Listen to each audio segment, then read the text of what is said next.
I don't know where the culture comes from now for our supporters trying to, Zabalaza at the stadium. I think it's a new culture that we don't understand. When we don't hire South African coaches, it's another challenge. Yeah. Again, Chiefs doesn't like to. When we do that, we our own people are the ones who are saying, before even the man starts the job, is trouble. Whether we win, it's our responsibility. Whether we lose, it's our responsibility as management. Whether our supporters have issues, it's our responsibility. We're not going to pass the buck to anybody. Bobby, talk to us about the event tonight. We're honoring a legend. Just how's the evening for you as we honor Kaizer? I think it's an honor for the icon, for the legend, the icon, Dr. Motaung. Well deserved. I'm proud of just the fact of the matter is being honored. He's being honored whilst he's still alive, getting his accolades at the age he's at, being acknowledged for his contribution to society, to community building, to society building, to the contribution to the country. Not only to sports, but generally, because now he's also a Dr. Motaung in recent times. So for me, it's more to celebrate him and acknowledge the fact that he's been acknowledged whilst he's still alive. You know, it's so sad sometimes when leaders are acknowledged when they're no more. For me, that's the biggest celebration. That's the biggest happiness, the joy that I've got, is to celebrate him whilst he's still alive and to honor him. And I think I want to thank the sponsors, the partners, Sosan, who have come to the fore. It's been a special time for my father. I think the chairman being honored as a doctor, to be named Dr. Motaung, is special.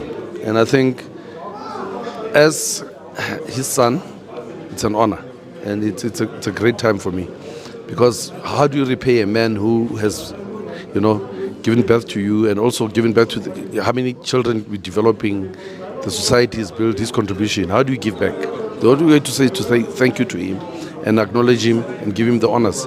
And I think I want to thank the country, society, and everybody who's been behind him, and everybody's contributed to the journey of his life. And let God bless him and give him many more years to inspire and give hope, And I'm sure as the football manager of this institution, Kaizer Chiefs Football Club, I'm sure you're also worried that for all the good things that have been coming to the chairman, I mean in 2022, National Order of Ikamanga, today Hall of Famer, the other time being acknowledged as a doctor, that's the honors I'm talking about to say.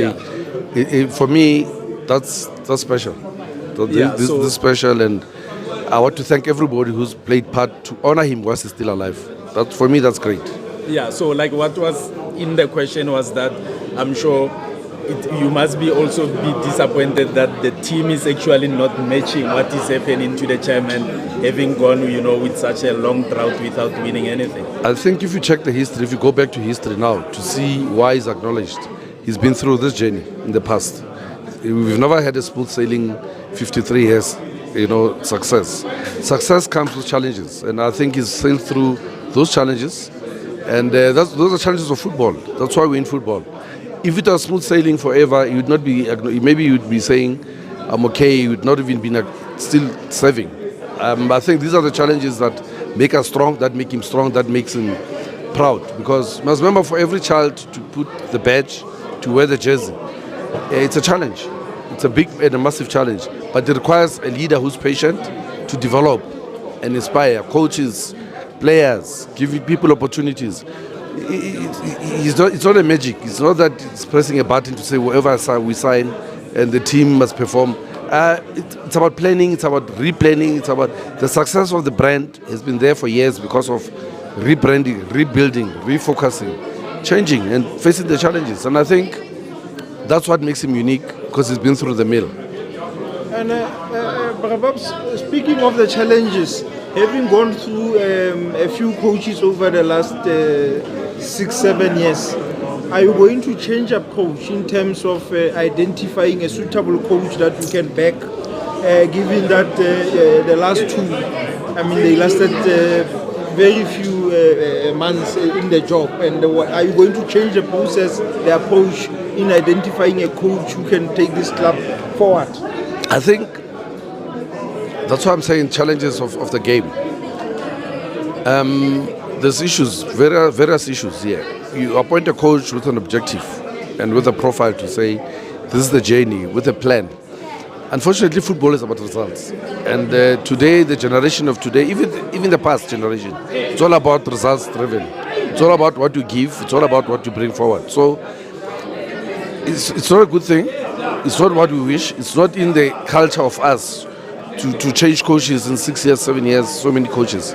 But it's all about success. It's all about the energy, the drive. And the last coach we had who brought success for 3 seasons, it's Stuart Baxter. After that, we brought in our own, which is also our passion, to bring in our own coaches. And for 3 years, we gave Chiefs Steve a chance.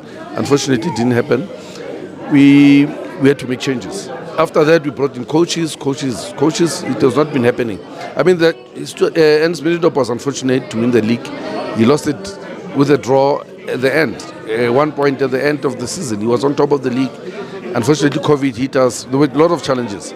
You went to the Champions League final. We lost in the final. So in anybody's face or anybody's mind would be, well, we didn't achieve, we didn't succeed. But we're in the final. And to fight under those conditions of COVID, to get to the final, it's not an easy task. And we fought, we went there. If it's not meant to be, it means there's another journey that we have to regroup, fight to get there again. Now, to regroup and fight, you can't guarantee a coach or a striker or a player or a defender or a goalkeeper that is coming in, we sign him with a big name, he'll succeed. It's a challenge. But it boils down to patience and the plan. Now, with the pressures we're having now, with the mentality of people now, people are not patient. I don't know this culture comes from where. Chiefs supporters have always been patient, but all of a sudden, we have these issues of pressure now. Some of us are patient, some of us have a vision, but the vision can only work if people are together and have sharing the vision, like the chairman was saying about the vision of building Kaizer Chiefs. 53 years later, it's still there. But there were bumps and rides, smooth riding, sometimes things didn't work sometimes. Even in the past, we've had top players who lost, even Dr. Kumalos. There were seasons where we had drought. But we managed to soldier on and build. It's just the cultural change of today's people to bend things and to throw things and fight. We don't know where that comes from. It's a new culture, but I think together, if people can reconnect, we can have a vision and a focus. A vision and a focus is not an overnight success. I don't think it's an overnight success. If you want to build something or rebuild, it's a journey. And sometimes you can have it right, which it's what can work. But unfortunately, at the moment, we're trying combinations. We're trying to bring, even now we are patient enough to say whoever we appoint, a team that we appoint, a technical team, where it might work with the interim coach, with another technical staff. We're on a journey to build, to plan, to replan. We want to cap this problem of chopping and changing of coaches. It's not in our culture. But what do you do when you have supporters doing what? We had a plan. That plan to implement takes time. But unfortunately, we can't even give our own people a chance. It happened with Steve, it happened with Melifi now. It's just giving people an opportunity to say, let's grow together, let's build. But unfortunately, football is about results. And people just want instant results. And it's what we have to be patient and guide and deal with. It's in our hands to deal with. And we'll plan. We are planning every day. The vision is very broad. But it's how that vision is going to be, monitored and built. And Brabop, so what's the plan now with you having an interim coach? Where do you see yourself going with this, or are you just going with the flow? Timelines. Having interim coach, remember we brought Coach Calvin with a vision of development. In as much as we brought Coach Melifi as a technical head for development and the first team, the reason that was a plan to stabilize the technical affairs of the team. Coach Kevin was brought in with the youth, to head the youth structure and scouting and everything. Now, fortunately, when he's there, this happens, and then we had to bring him in. But he's a qualified coach, he's a qualified head coach. We gave him this responsibility, knowing that as an agreement, we are building a culture, and it's an understanding. If we bring in a coach, he'll be part of the decision making, he'll be part of the journey, because that philosophy that he's doing now, implementing now, and the culture again, follows through the Chiefs culture of what we want to achieve. So, like I say, he might be the head coach with the new technical staff. He might be going back to his position with contribution to the appointment of a new coach. We don't know. The plan is more for us to say, what is the vision of the club, what is the vision going forward, and what is the plan. He tells us today that now he wants to go back. He has no ambitions of being a head coach. He wants to go back because this is the future of building something. That's why the future also depends on the success of the first team. If the first team is not, we bring in a Brazilian coach who's got a different philosophy than him, it also drops. So it must follow through. That's why he's the head of youth development, being a caretaker coach. So whoever that you appoint must be part of the philosophy, must be part of the journey to understand how it's going to work. So we can't segregate or say he's the one. But remember, we've got a long-term vision with him to plan long-term. So that's why we're saying he's an interim head coach now, but there's a vision and there's a plan. It is uncharacteristic of Kaizer Chiefs to have such a high turnover of coaches in such a short space of time. We just spoke about it now. I just explained earlier on, I think, to say it's not been in our culture. It has never been in our supporters' culture. It has never been in our culture to chop and change coaches, even in a season or 2 seasons or 3 seasons. We've always given the coaches a chance, an opportunity to implement the vision and the plan. And I don't know where the culture comes from now for our supporters trying to, zabalaza at the stadium. I think it's a new culture that we don't understand, but it requires patience, it requires understanding and managing. Even those supporters, understanding their questions and their passion and the emotions, what they're going through. The game has changed today. There's betting, there's all these people are emotional. The economy is bad. They depend on certain things. They come to the stadium with hope, to find hope, to enjoy, and find hope to go home happy. When they get disappointed, those emotions starts of what has been happening in the week and whatever. So the culture has changed. Remember, our sports industry is to give hope and joy to our supporters. And that's all. They just want the 3 points. They don't care. 1-0, they are happy. But it's unfortunate, it puts pressure on the very players, it puts pressure on everybody. It's how we're going to manage it and go forward with it. It takes our leadership and our character to manage the process.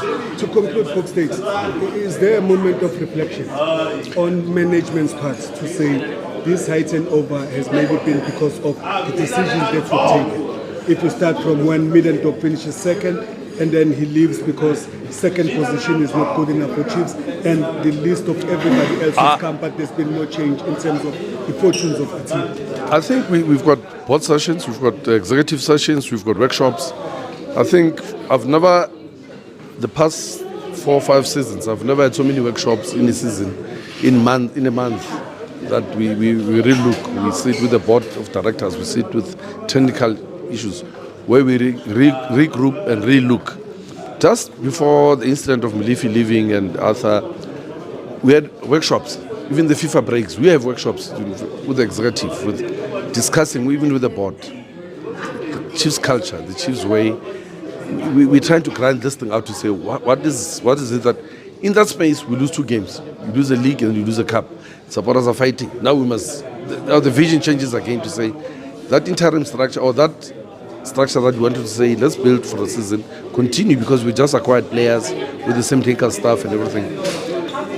In that space, as a board, as in terms of executives, and even from a technical plan point of view, to say, these are our challenges, we can see they are forthcoming and everything. This happens. Now, a decision has to be taken because people's lives are at risk, security must be at risk. You understand what I'm saying? So it becomes a challenging factor for us as management, but we are saying it's part of our job to manage and understand the challenges. It's a big brand, it's a big organization. It's not an overnight decision-making, session where you say, tomorrow we don't want this coach because you lost 2 games, 3 games. No. It's not that way. To build a team, to build success is a process. You can lose. Remember Stuart Baxter when he came, he lost games, and at the end of the season we won the Nedbank and the league. But to win the Nedbank and the league, when do you win it? You don't win it at the end. You win it fighting the battles, going forward in the season. So, then he won the league, he was a hero. The 2nd season we lost it, being at the end at the same time with 2 points. Now, the 2nd season we won the top 8, we won the league. Just an example to say, success is not built overnight. Success is not built, but our supporters it's not all our supporters, by the way. Our people have a culture now of being emotional and just being irrational. And if they don't like BBK must, and he's their own brother, he's South African. We're trying to give him, when we don't hire South African coaches, it's another challenge. Again, Chiefs doesn't like to, when we do that, we our own people are the ones who are saying, before even the man starts a job, is chopped. So we are saying we've got patience to build. We know the challenges and we want to satisfy the supporters and the brand and serve it. But BBK's final question. we'll always be planning, looking forward broadly, and bringing BBK's final question. Is management taking ownership of some of the decisions? Look, we do, because it's our responsibility. Whatever happens, whether we win, it's our responsibility. Whether we lose, it's our responsibility as management. Whether our supporters have issues, it's our responsibility. We're not going to pass the buck to anybody. Leadership must take responsibility. That's all. Just one final point. There's something doing the rounds, and there's never been a comment from the club side, because now it makes the club look as if you are chasing away youngsters. The issue around the young boys, and we saw one even signing with the TS Galaxy. Well, the challenge there is you've got youth players that you're developing. They are good at their level. When they come to the first team, we've seen they come in, the pressure is too high as well for them to adapt and move. You've got coaches who want to use them, but with us, the pressure we're having of achieving and succeeding, people are not patient. They want ready-made. We bring ready-made quality players to develop players to bring them in. We can't promote 11 youth players and play them as a full squad. We must understand our responsibility of developing and winning and achieving. We also have to achieve. So there's a balance that you need to create there. But then you find naughty clubs, silly guys who are sneaking behind, trying to steal players and give them promises of hope. We don't mind that. As long as players get an opportunity to grow and play. Let's do ethical things as football clubs. Approach us, let's give you players. Let's other loan. It happens in Europe, everywhere. But not every player from the youth can come and play in the first. Some we promoted now, they can't make it because of the load and the pressure, or early success, early achievements. So it's our management issue to manage those expectations. So it's not an easy journey, it's not an easy ride, but there's no way we can develop and lose players and give them away. There's no way. I think for us, it's a challenge of what is happening in the football. People see a talented player, but is not ready. The coaches will say he's not ready to come in, or we feel we still have stages to go through on development. And this is what happens. Like you're saying, Galaxy came for a youngster. We say to Galaxy, come, approach the club, deal with us at a professional level, exchange programs with us. Let's build this. It's about building talent.